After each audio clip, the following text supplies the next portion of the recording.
Hello and welcome to a very special Gardener's World. Devoted to wildlife gardening. We share our gardens with an extraordinary array of wildlife, mammals and birds and insects, and I think that as gardeners we love to see them sharing the space with us. But unfortunately the story isn't all rosy, because since 1970 an extraordinary 41% of species has seen a real decline. And as gardeners, we can help stem that decline. Doesn't matter how small a change we make, it could make a huge difference. Over the next hour, we'll be exploring how we gardeners can make a positive impact for wildlife, whether you have a garden, an allotment, a communal space, or even a window box. Coming up, we meet a gardener who wants to share her garden paradise with as many creatures as possible. There isn't a lot of bare earth in this garden because wildlife needs things to eat all through the year. So we try to have something in flower for every single month of the year. Nick meets an entomologist who wants to change people's perceptions about pests. We're stood in front of your veg patch here. It's absolutely full of different creatures. Yeah, they're not actually affecting the plants. So why would I want to get rid of them? To me, they are food for others. And we pay a visit to Kate Bradbury's allotment in Hove, where she welcomes all wildlife and gardens alongside them. I grow plants to create habitats for wildlife, because the more big things I can bring in to eat the smaller things, the more balanced the veg plot, and the better my veg grows.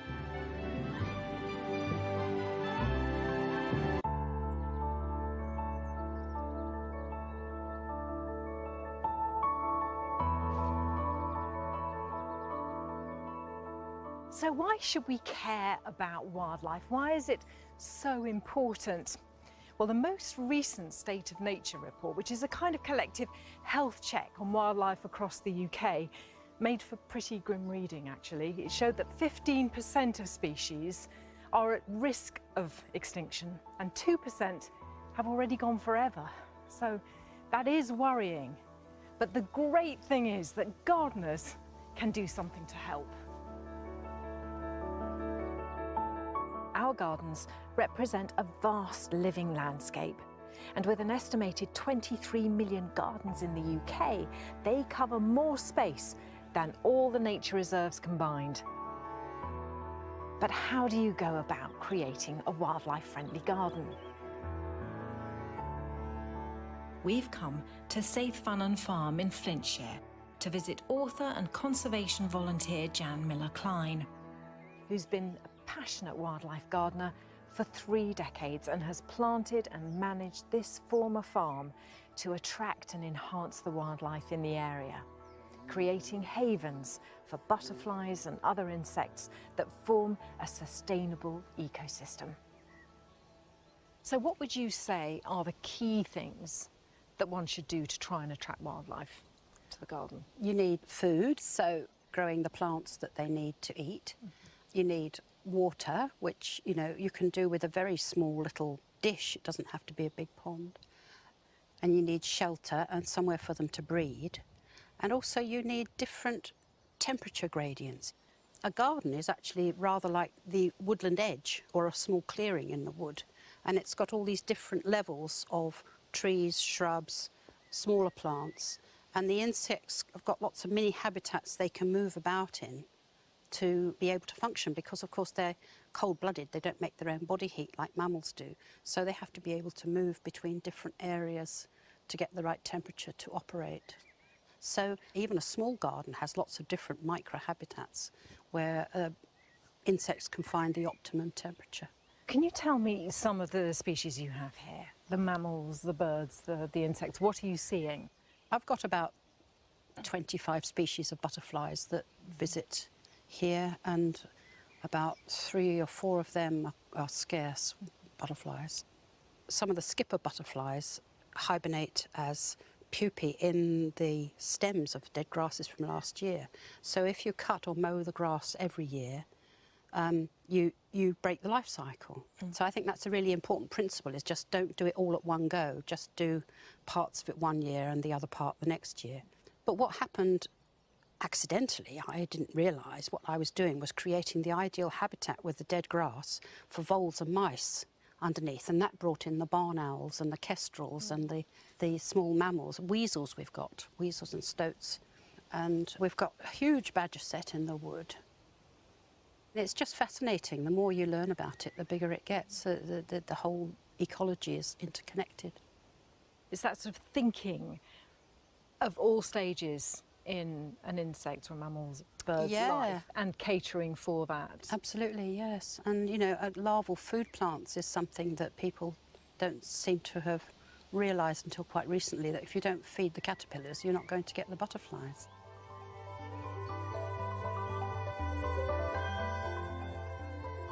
Jan's approach to wildlife gardening involves creating an ecosystem where insects and mammals in the whole food chain are provided for. And this is something we can all learn from. Now, we're off to a garden in Gravesend where the sole purpose of every plant is to attract and benefit wildlife. If it's a haven for wildlife, and insects particularly, then it is a haven for me. When I see a new species in the garden, I immediately take a photograph of it, because I'm very curious to know exactly what it is.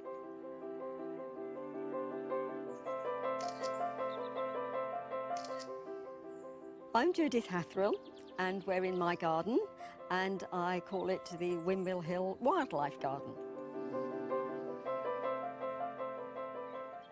We like to try and provide all sorts of plants for all sorts of wildlife. We've got 3 ponds. Between them, there's an awful lot of vegetation. There's food for bees and butterflies, all sorts of pollinators. There are food plants for caterpillars. There's places where things can hide. There isn't a lot of bare earth in this garden because wildlife needs things to eat all through the year. So we try to have something in flower for every single month of the year. I've always loved insects, and I'd read an awful lot and heard an awful lot about how insects are declining, so I thought, let's try and make this a garden that was more beneficial for wildlife than just a normal ornamental garden might be. This is not a big garden, so I have to try to decide which creatures I'm trying to attract and plant accordingly.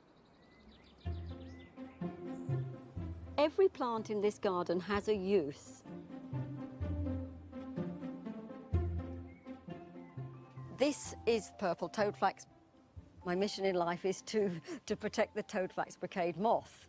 Since 2011, I've noticed the caterpillars on the purple toadflax, so now I allow it to seed all over the garden, because at some point I have over 1,000 caterpillars here, and they literally eat it down to the ground, by which time the second generation of moths has hatched and they're looking for somewhere to lay their eggs. So it's a constant process to get 2 generations of caterpillars bred, fed and turned into moths. It's not a common species, so I like to protect it. I've been fascinated by insects ever since I was a very small child. I used to breed moths. I used to keep caterpillars until they turned into moths or butterflies. This is ragwort. It's a weed. It's not to be grown near farmland, because if it ever gets to be dried in hay, then it is poisonous to horses. But in my garden, there are no horses around here, and I grow it because it is the only food plant of the cinnabar moth caterpillar. It's a very pretty little moth. It's a day-flying moth, and I'm trying to, again, increase the numbers that we've got. I think most people love butterflies, but a lot of people don't want the caterpillars. If you want more butterflies, you've got to look into the lifestyle of a butterfly, and you've got to try and accommodate the lifestyle of a butterfly in your garden. So if it means you've got to grow plants which eventually get eaten to the ground, you have to accept that some of your plants are going to be eaten. When we first came to the garden, we arrived to find that there was a concrete path running all around the garden. So I had it covered in a deep bed of wood chip. And of course, the female stag beetle will use any dead wood to lay eggs. And so we found, after a couple of years, we would be finding the stag beetle grubs when we gently rake the paths over.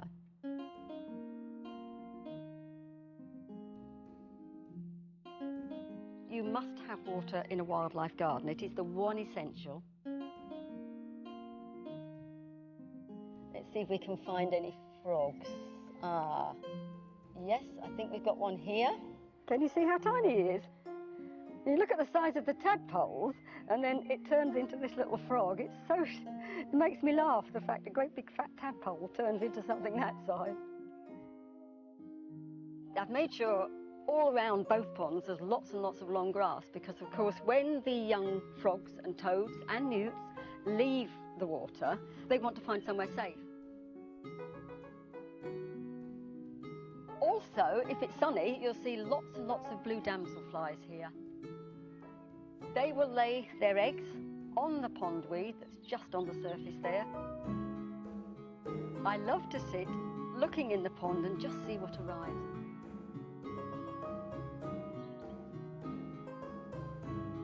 This is the big pond.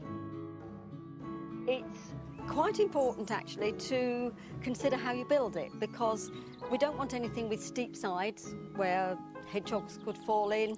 We want something which has a lot of shallow water around the outside. It's good to have a deep bit in the middle, because then it doesn't freeze solid, and a lot of the frogs will be living under the water in the winter. Not all of them will be on land. You need to have oxygenating plants under the water, and that keeps the water oxygenated for the things that live permanently in the pond.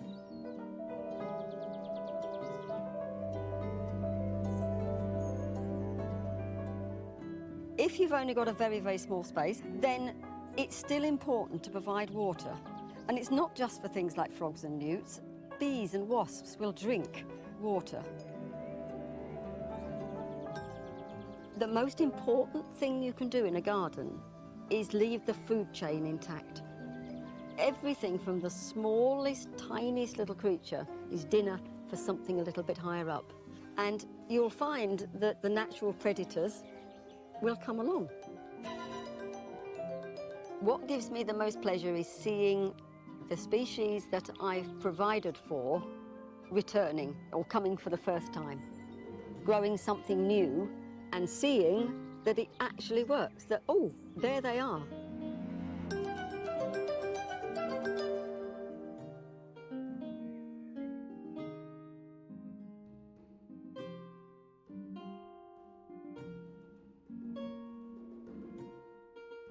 Judith, your excitement is infectious, and I love how you put your weeds and your perennials all together. The garden looks beautiful, but knowing that it's beneficial to wildlife is even better.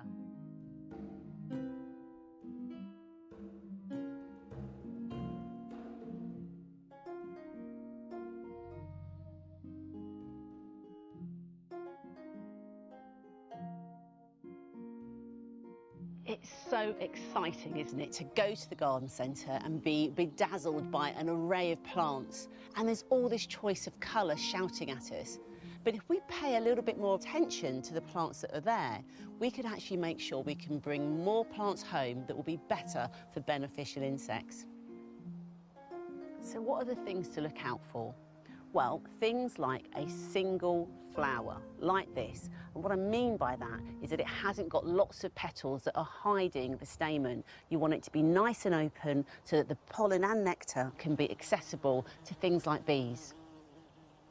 But it's not just bees that we want to attract to the garden. There are other beneficial insects like lacewings and hoverflies, and they have different mouthpieces, so they have to have plants that have a different surface to them. Things like this yarrow, this lovely bright achillea here. So they come and land on top of the plant, and then they can access the pollen and nectar in a different way. And for those insects that have got a longer proboscis, like on a butterfly, it's like a long tongue that needs to get access into the tubular-shaped flowers of plants, then it's important that they're included in our choices. Things like this butterfly bush, which is the buddleia. This is great, this buddleia, because it's actually a dwarf one. perfect in a container in a small space. Now, there are a lot of plants out there that have been hybridised, so they've been crossed many, many times, and sometimes that means that they actually are sterile and don't actually have any pollen available in the garden. They look good, but they're not great for insects, and that's something to look out for when you're selecting plants. Even if you don't have a big garden, these can be perfect in a container in a small space. It is ideal really to get the biggest container that you can afford, because that way it's got less chance of drying out. And I really like using perennials because it means that once they've died down, I can know next year that they're going to come back and it's a job done. But there's also the idea about, well, what happens when they grow out of their space? And again, it's up to you. You can take them and put them in a border if you have one, or you can pot them up and put it into a bigger container. They certainly don't need to go to waste. Now, I always like to just have a play before I take them out of their containers. But you can see now that already that there's different canopy heights and different leaf shapes that are coming into this, and that means it's a perfect place also for other beneficial insects to be able to take shelter. There'll be spiders that come into here, there'll be beetles, and containers are brilliant because they can be moved anywhere around the garden.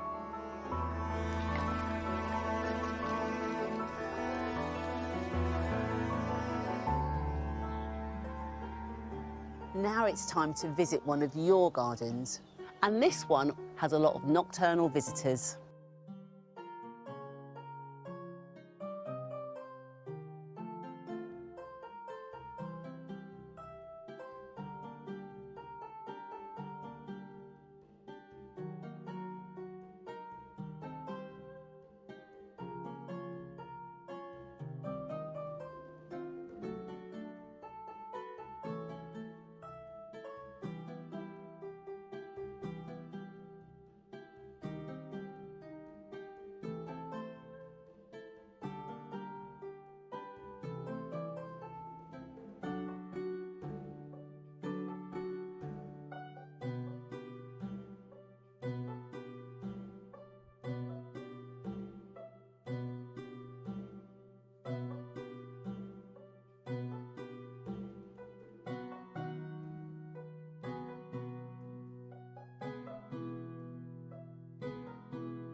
We built a hedgehog house. Of course, no hedgehog tour would be complete without seeing the garden at night. Thank you for visiting our garden. Bye-bye.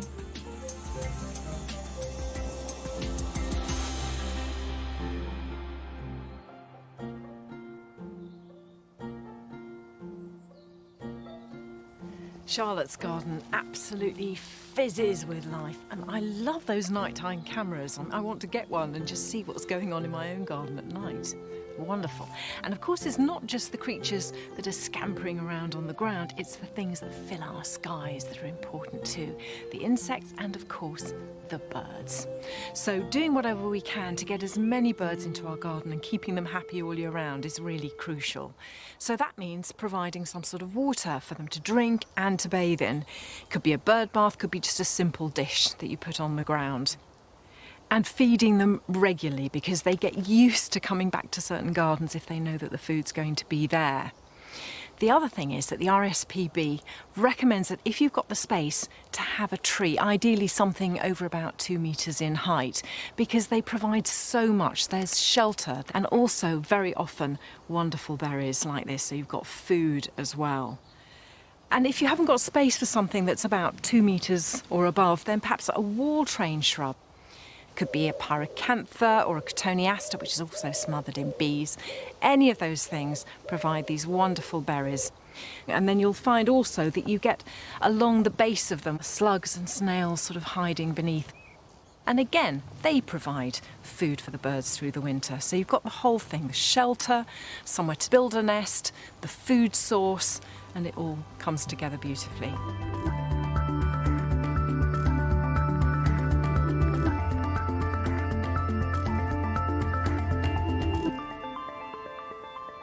Now, Nick went to visit a garden in Norwich, where the owner is an entomologist, and he has designed his garden so that it's beneficial for as wide a range of little creatures as possible. Not only the insects, but wildlife in general.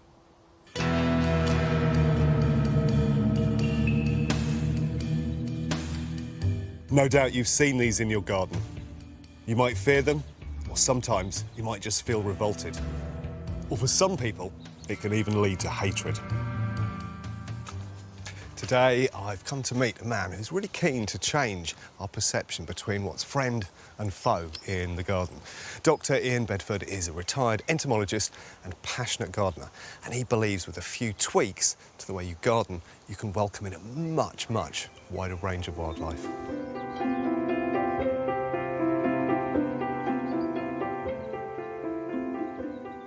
Ian, your garden is really beautiful, and I think it goes some way to sort of shirk that idea that a lot of people have, that in order to support wildlife and pollinators, you've got to have a messy garden. It's basically just providing the essentials that wildlife need. You know, it doesn't have to be left to grow wild. Anybody who's gardening can create their garden as they want it. And I think that's got to be important, really, so that you're happy with your garden. And just make it wildlife friendly. As an entomologist, it's sensible if you just provide the things that the wildlife need and start at the bottom with the bugs. So, you know, the garden really just provides shelter, safety and food.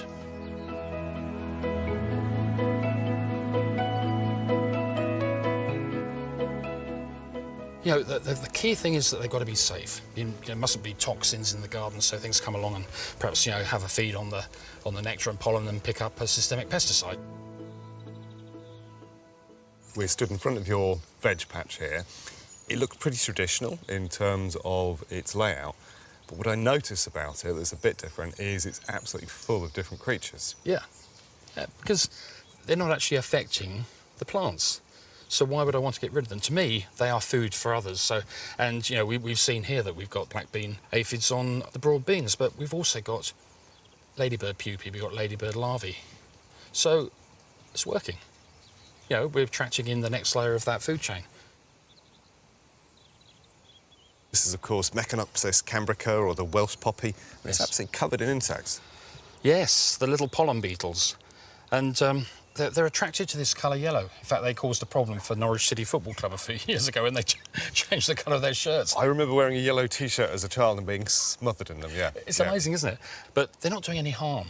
All they're doing is sitting there, feeding on the pollen, and then later on in the year, they'll be off to lay their eggs on certain wildflowers.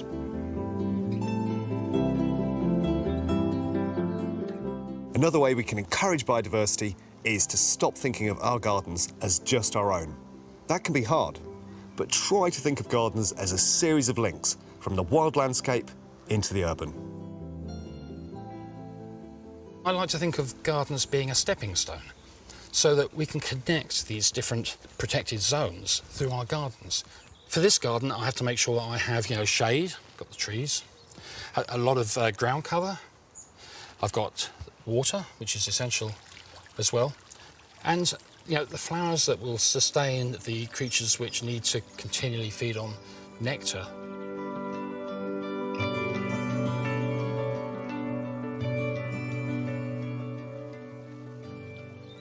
I guess one of the key things in terms of supporting pollinators is longevity and single flowers. And actually, this is a brilliant example, isn't it? Rissamon Bowles Mauve never stops flowering, and they're single, open, individual flowers.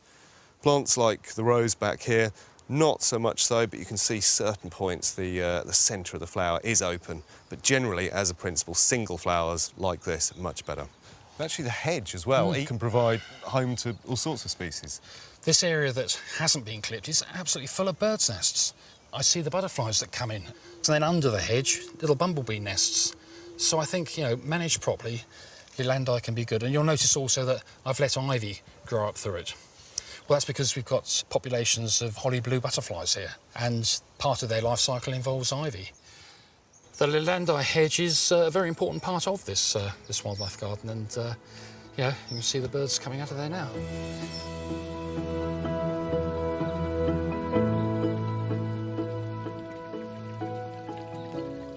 When we think about introducing wildlife into our gardens, it tends to be the most glamorous creatures that we focus on, the likes of pollinating bees or butterflies.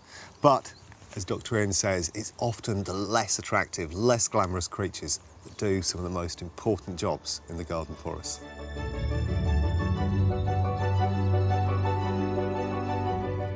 They're the things which are actually involved in the composting and the recycling process of all organic matter, whether that's sort of animal matter or plant matter that's put back into the ground, and then the nutrients are released and make, you know, nice healthy soil. Each of them seems to have a role as well, like, you know, the woodlice. They're nocturnal feeders. They have to be in a moist location because they're actually terrestrial crustaceans. They feed on wood, as their name suggests, breaking down that wood and, again, recycling that. As far as the slugs go, you know, we've got 42 species of slugs in Britain. There's probably no more than 6 or 7 that are actually herbivorous, ones which cause damage to our plants. The slugs which do cause you the damage on your plants are invariably the little slugs. We've got the grey field slug and the black garden slug, which neither of them grow more than about 2 centimetres in length. We mustn't be trying to be too controlling over things. Eventually, you get to a point, it does take perhaps a few years before you get to that stage. Then the herbivorous creatures, the ones that, you know, so many of us call pests, will be kept at plant-safe levels by nature. And it really is just working with nature and enjoying it as well as it comes in. I'm in the process of creating my own new garden, and I'm really keen to support as many beneficial insects as I possibly can. So I'll certainly be taking all sorts of ideas from Ian's garden here, including possibly creating a wildlife pond. I'll let you know how I get on.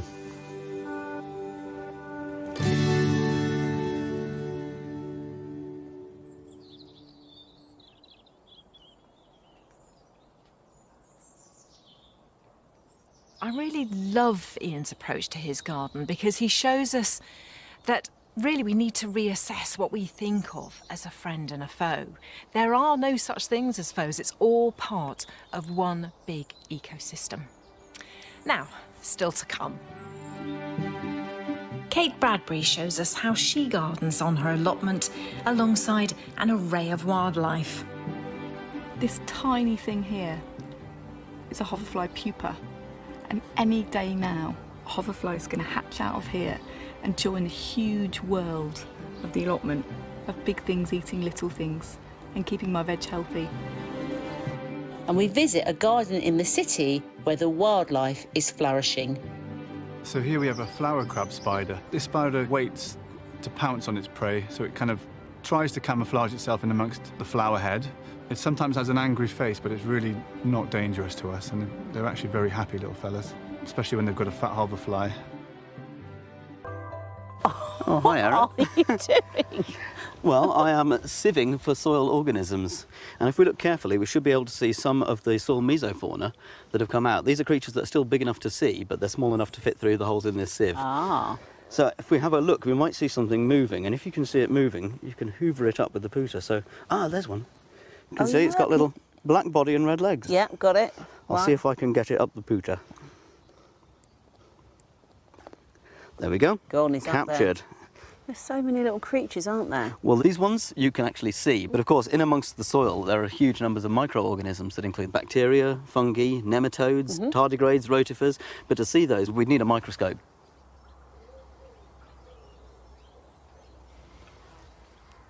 Oh, I love this, the science station. Ah, yes, I've got all the kit here. Why are you so passionate about soil?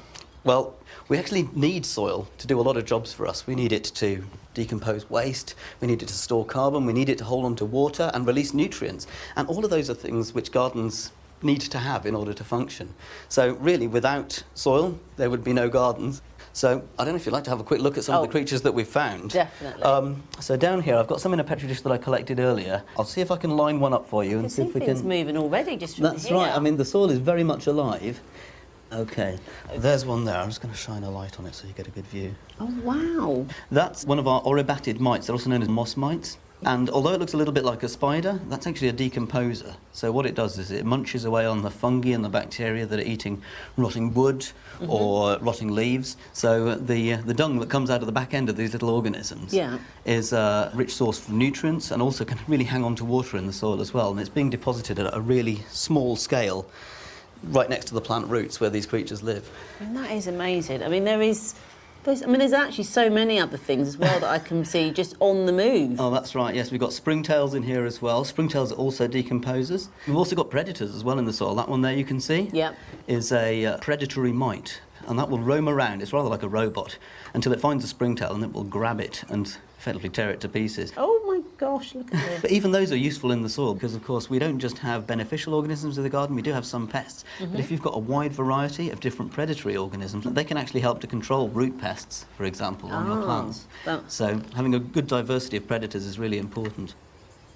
So you've got animals living in the soil that live in the air spaces, but also creatures that live in the water spaces as well. And I've actually got a few of those under this microscope to look at. OK. I've extracted these from a piece of moss because they're very easy to spot under moss. So have a look at that one there.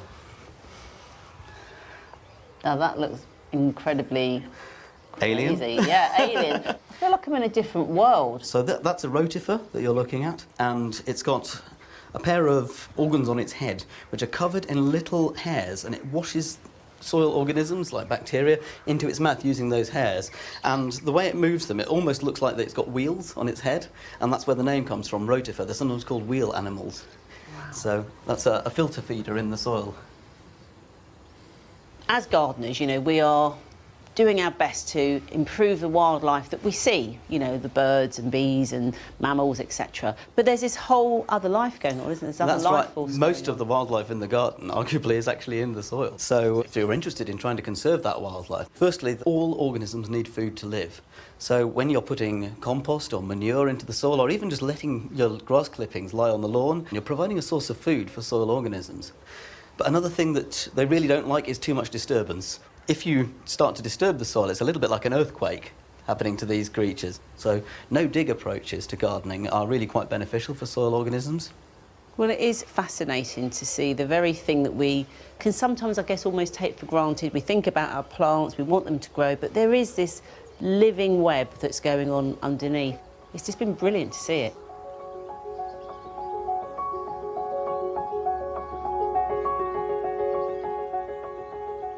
Now we're off to Clapham to meet a gardener who is passionate about bees.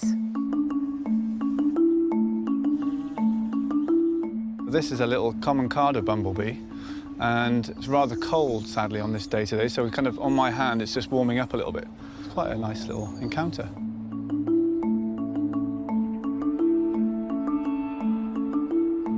I'm Benny Hawksby, spelt in the correct way with the B-double-E. Clearly I was meant to have a passion for bumblebees and the all other 280 species roughly in the UK that we've got of wild bee. It obviously was written in the stars. I'm the head gardener of the Eden Nature Garden in Clapham. I'm actually the only paid gardener here, but my team is a really wonderful team of local volunteers.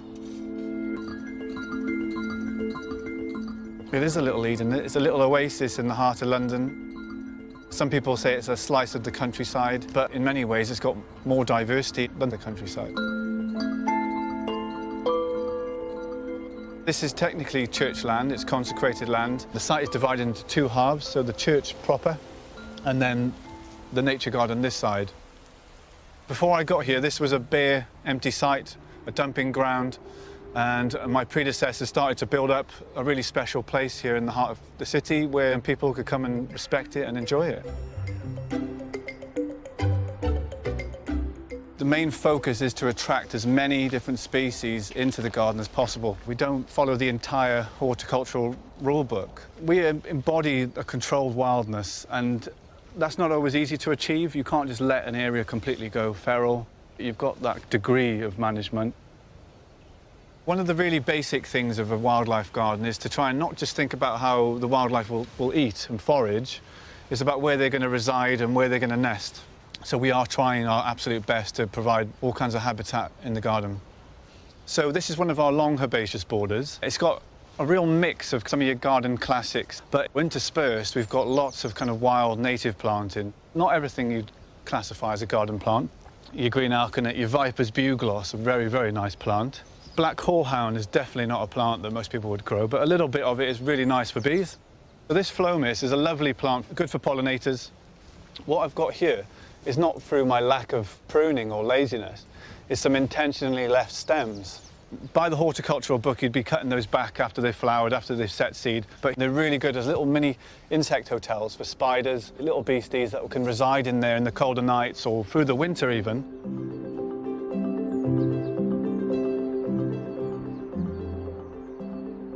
I think a lot of people would call these plants weeds right here.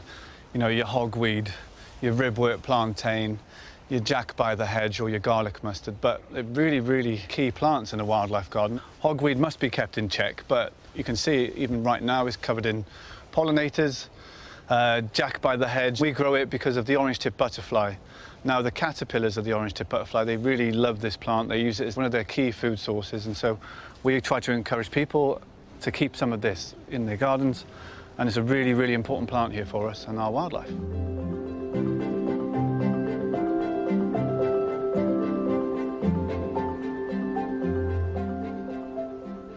I studied as a marine biologist, actually, so a little bit away from horticulture, but many, many parallels I've come to realise. Plants were the missing piece of the puzzle for me. I didn't realise that would be the case until I really got into them, and bees and plants and all of the wildlife that comes with it just really, really excite me.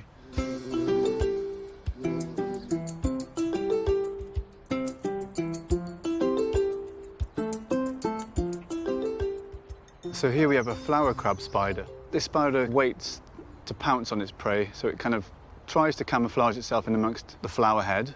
And in this case, a Phacelia, they'll wait for an unsuspecting hoverfly to come into the flower and pounce, take it down, and that would be its meal. It sometimes has an angry face, but it's really not dangerous to us, and they're actually very happy little fellas, especially when they've got a fat hoverfly.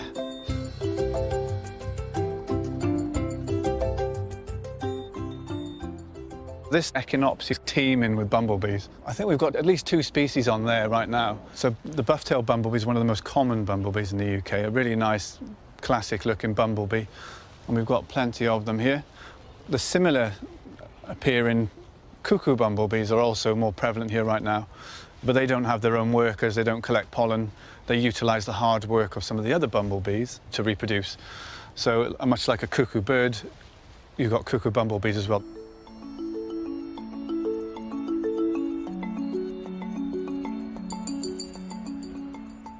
This piece of wood came from the tree pruning work in the garden, and as you can see, some of the bark's been stripped off. The beetles have stripped the bark, and then the squirrels have used this kind of layer as their nesting material. So we're happy for that to happen, but it's also a bench for people, so people are not losing out.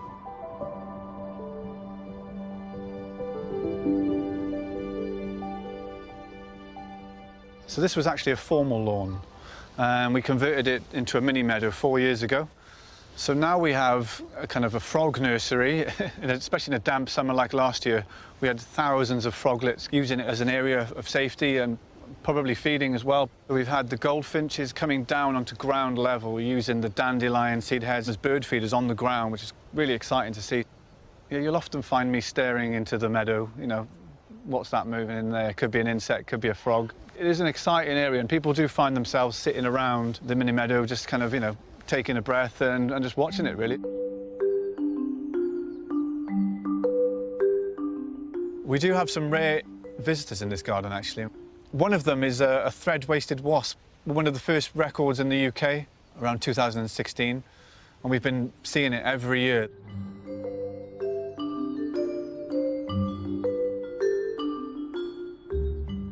So really, really exciting. Just here, in the most unlikely of places, a hornet moth, which is the first time ever in the garden.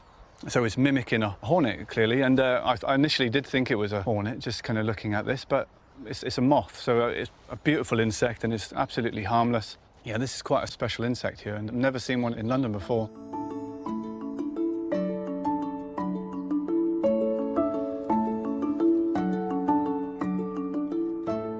I love this small space because I feel a part of it, really. I do live and breathe it, to be fair, plants and wildlife. It is more than a job. Every time I walk through the garden and I see a bee, a spotted butterfly, or you hear a bird, the excitement doesn't wane.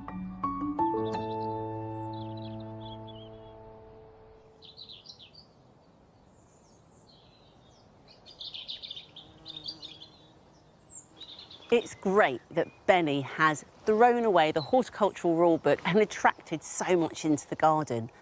But it's not just at daytime that we get visitors into our spaces. At night, there's a host of nocturnal fauna that arrives in our garden, and moths are some of the most fascinating. Hello, what have we got here then? We've got a moth trap. OK. Jan has been regularly recording the hundreds of moths in her garden. So tell me, Jan, you know, with moths, we see the lights on at night, we see them flying about, but what is it about them that's so important? I mean, they're very important pollinators, but the other thing is they're really important food for other wildlife. I sat on that swing seat up there one summer's evening and counted the seconds in between a great tit going into the nest and coming out, two parents going in and out, and the chicks were being fed every 30 seconds. So they had to find all those caterpillars off these trees here, and most of those will have been moth caterpillars. Yeah. And moths are important for bats as well. So, you know, it's all part of the ecosystem, and we don't know sometimes if we take something out of the ecosystem, what else is going to be affected down the line. So how many types of moths are there? There are 2,500 species of moths in Britain, whereas there's only about 60 species of butterfly. This is a lovely one called a magpie. Oh, yeah. See, it's black and white.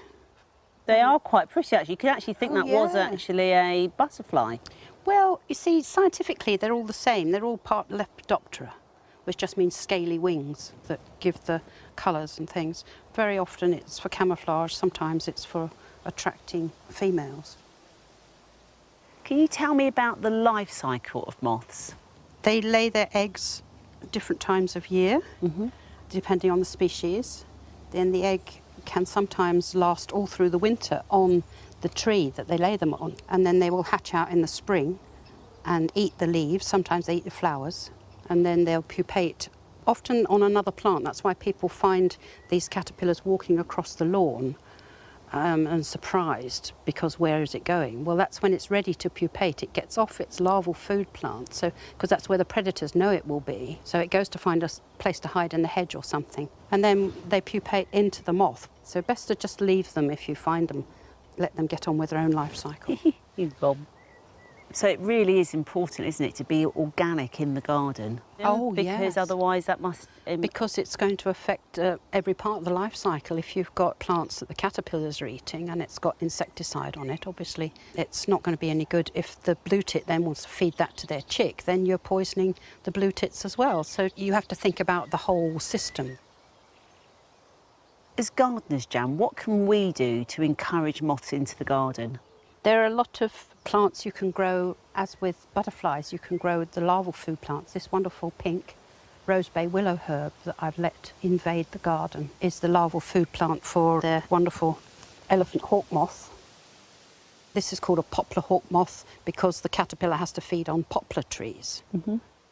Then you've got things like evening primrose and honeysuckle that open the flowers at night and put out their scent in the evening, and that's because they've evolved alongside moths to be pollinated them. And in the winter, things like common ivy is what the moths can hibernate in. Very often they also hibernate as pupae in the leaf litter. If you're sweeping up the leaf litter, you're actually sweeping up pupal stages of insects which are hibernating. And that's really interesting because we're often quite quick to want to tidy the garden, aren't we? Yeah. So. Well, in fact, when I started gardening, they used to tell you to sweep up and cut off all the dead bits because that's where these horrible pests would live over winter, you see. But now we're trying to actually protect these so-called pests, which aren't really.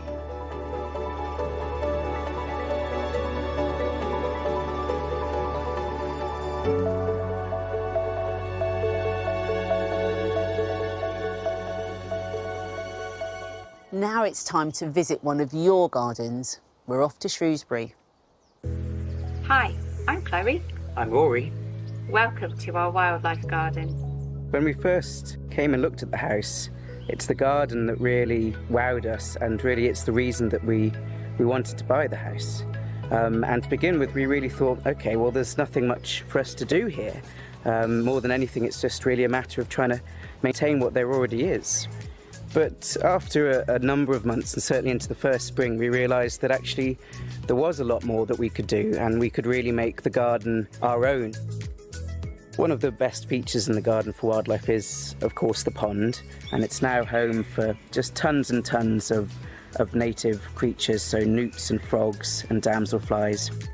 Really, for us, the more wildlife there is that uses it, the more joy we get out of it as a place, just seeing how much it's valued by all different walks of life, including our 18-month-old daughter. She's just fascinated by looking at all the different plants and flowers, sometimes picking them, and seeing the wildlife as well. And we feel as though hopefully it can be a really good education for her as a starting point to appreciating how much we need to look after nature and provide a home for wildlife as well.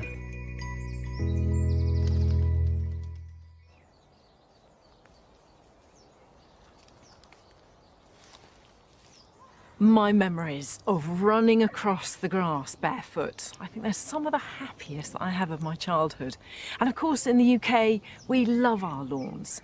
Possibly not quite the lawns that I grew up with, which were absolutely manicured, not a weed in sight. Now I think it's much more trying to find a way that we can enjoy having a lawn, but also that it's beneficial for all sorts of wildlife.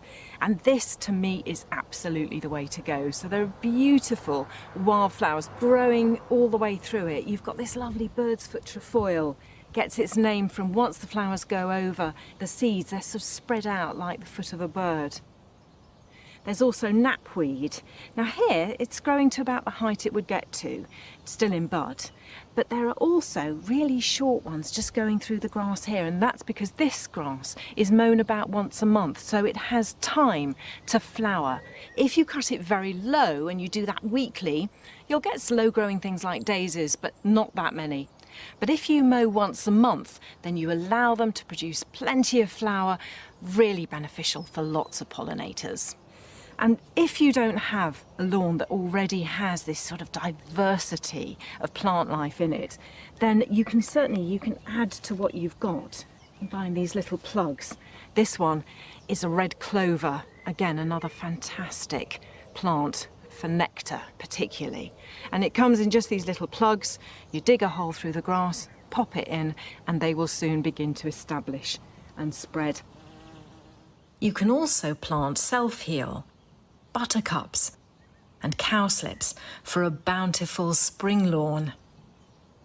And then if you can, round the edges of your lawn, have that lovely tall grass where the grass itself has flowered, providing seeds for the birds later in the season.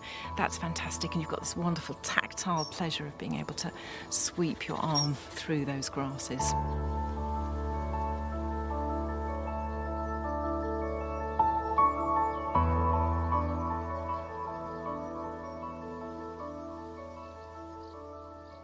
Now, we're off to Hove to visit wildlife expert Kate Bradbury's allotment, where she grows wonderful fresh produce and embraces a wealth of wildlife.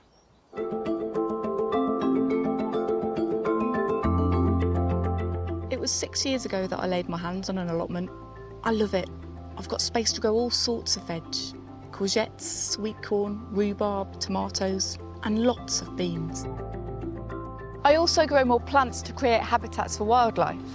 because the more big things I can bring in to eat the smaller things, the more balanced the veg plot and the better my veg grows. So I encourage pollinators to make sure my veg flowers flourish. And I give homes to predators like birds, frogs and ladybirds. And they eat the traditional pests that munch our veg. These homes and habitats are in small chunks around the plot. I've got lots of neat rows of veg, but I've also got a mixed native hedge here which I've planted for wildlife, and it's brought the sparrows in who take shelter in the hedge, but I've also found them eating aphids from my broad beans. I've got little patches of long grass where lots of things live and lots of frogs take shelter during the day, and these act as little stepping stones through the plot which helps them travel about. And of course I've also got a pond which is providing breeding habitats for frogs and newts and dragonflies and damselflies, but also a drinking spot for foxes and hedgehogs, and just a wealth of other wildlife that are coming in and drinking and bathing and breeding. If it seems a bit alarming, seeing a corner running wild or letting grass grow near your carrots, it's easy to start small. One sunny patch of nettles is a great first home for lots of butterflies and moths. So this nettle patch here is one big nursery. There is so much life going on here. This one here is the caterpillar of a red admiral butterfly. Red admirals lay their eggs singly, and to protect themselves from predators, this tiny caterpillar has folded over the leaf to make itself this gorgeous leafy duvet. And within this duvet, it's eating the bottom of the leaf, so it comes out at night and then spends its day just cocooned in this little leaf. Like small tortoiseshell caterpillars, who also like to live in nettles, there'll be no threat to your veg. These caterpillars only eat nettles. But the adults will soon be out pollinating your flowers. And there's more. This leaf is rolled rather than folded, and there's another caterpillar in here of the mother-of-pearl moth. It's quite an insignificant looking little brown moth, but there's loads of them living in here, as well as other caterpillars, lots of beetles, bugs. It's full of life. So if you grow nettles and you find a folded over leaf or a rolled up leaf, you know something's living in there. Something's made its home and is going through its life cycle. Typical tiny veg pests like blackfly are a constant pain in the garden. But to small predators like ladybirds, they're the perfect buffet. My broad beans get very busy. When plants are attacked by aphids, they send out signals, stress hormones, which lure in the ladybirds and let them know that it's a really good place to lay their eggs, because their larvae eat lots and lots of aphids. And the wonderful thing I've got here is I've got all three stages of the ladybird life cycle. I've got the larvae, which you can see here, they look like little crocodiles, and they can eat up to 50 aphids a day. I've also got pupa, which it looks a little bit like a bird poo, but that's effectively the beetle equivalent of a chrysalis, in which the larvae is turning into an adult ladybird. This whole process takes just a few weeks, and so between the larvae and the adult ladybirds, you've got a lot of aphid munchers here, all doing you a great service, and all being really fascinating to watch. Ladybird eggs are long, yellow, and often laid underneath leaves, which makes them easy to spot. But some eggs are more mathematical. So I was going to chop this back because it's actually blocking the path and quite annoying, but I always check leaves before I put anything in the compost bin or cut things back, and I've found this tiny little cluster of shieldbug eggs. They're laid in this really geometric sort of hexagonal pattern, which makes them really easy to identify. As these eggs hatch, they'll become food for lots of other species further up the food chain, like birds. But I hope lots of them aren't eaten and they grow into adult shieldbugs, because I just think they're really lovely and I love having them around.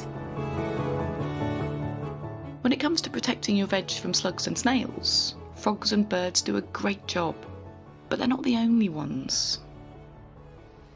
So these black plastic compost bins get really hot in the sun, and they're a magnet for slow worms, which are lizards and completely harmless.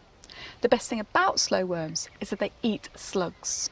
So I create a nice cosy habitat for them with grass clippings so they can get really nice and snug. And sometimes they have their babies in here. And just by the pond, under a piece of corrugated iron, they like to warm up on sunny mornings. Oh, there she goes. It's so fast because it's so warm today. It comes under here to soak up the sun's rays to get the energy to move around and eat all my slugs during the day. Sometimes when I lift up this corrugated iron, I can find 10 slow worms. It's actually quite unusual to find just one. But I know that hidden here in all of this habitat, there are other slow worms doing their thing, eating the slugs, eating the other bugs. And we don't have to see them to know that they're doing good things.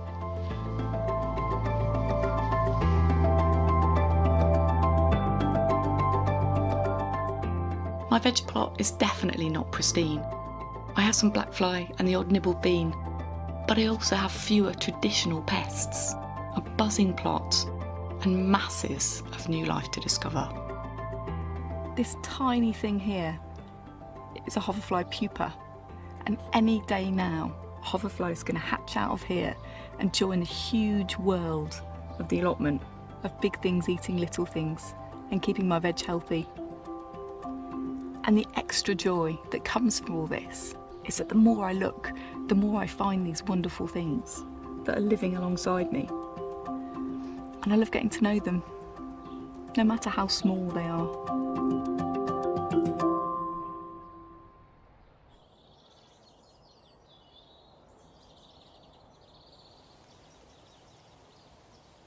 Isn't Kate's allotment inspiring? I don't know how she manages to pack so much in. It's really inspirational. And haven't we had the most fantastic day in North Wales, speaking of packing it in? Well, I have to say, I've so enjoyed being here. It's such an immersive space. It's teeming with life, and I think it reminds us that, you know, we are custodians of the land and that we share our space with all of these creatures, all this wildlife, so we've got to look after it. Well, that's all we've got time for, but Monty will be back at Longmeadow next Friday at 8 p.m. So until then, goodbye. Bye-bye.